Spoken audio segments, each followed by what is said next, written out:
সবুজ বন্ধুর তরফ থেকে আলাদা কিছু দেখানোর চেষ্টা করছি। হ্যালো ভিউয়ার্স, আমি আমিরুল, আপনারা দেখছেন সবুজ বন্ধু এমএইচডি। আমার ছাদের একটা আম গাছ কিং অফ চাকাপ্পা আপনাদেরকে দেখাতে চলেছি এবং দেখাচ্ছি কিভাবে মকল এসেছে। কিছু কিছু মকল আমার হাতের বাড়ি লেগে ভেঙে গেছে, দেখতে পাচ্ছেন প্রচণ্ড মকল এসছে। আগের বছর এই গাছটা থেকে 3টে আম পাকাতে পেরেছিলাম, প্রচুর আম ধরেছিল, কিন্তু হনুমানে খুব ডিস্টার্ব করে তো আর কিছু ঝরে পড়ে গিয়েছিলো, হনুমানে কিছু কাঁচা আম ছিঁড়ে নিয়েছিল। আর এখন যে ছিঁড়াগুলো দেখতে পাচ্ছেন এখনও হনুমানেরই ছিঁড়া। এই ডালটা আসেনি মকল, মনে হয় আসবে না, এগুলো সব চলে এসছে। 3টে আম পাকাতে পেরেছিলাম, খুবই স্বাদ আমের। এই ভিতরকাটা দেখাচ্ছি দেখুন, এগুলো সব চলে এসছে, প্রত্যেক ডালায় চলে এসছে মকল। পুরো লাল কালারের গাটা এই আমের, কিন্তু খেতেও খুবই স্বাদ।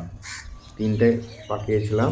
বন্ধুরা, আমার ভিডিও ভালো লাগলে অবশ্যই লাইক কমেন্ট শেয়ার করবেন, চ্যানেলটিকে সাবস্ক্রাইব করবেন। ধন্যবাদ।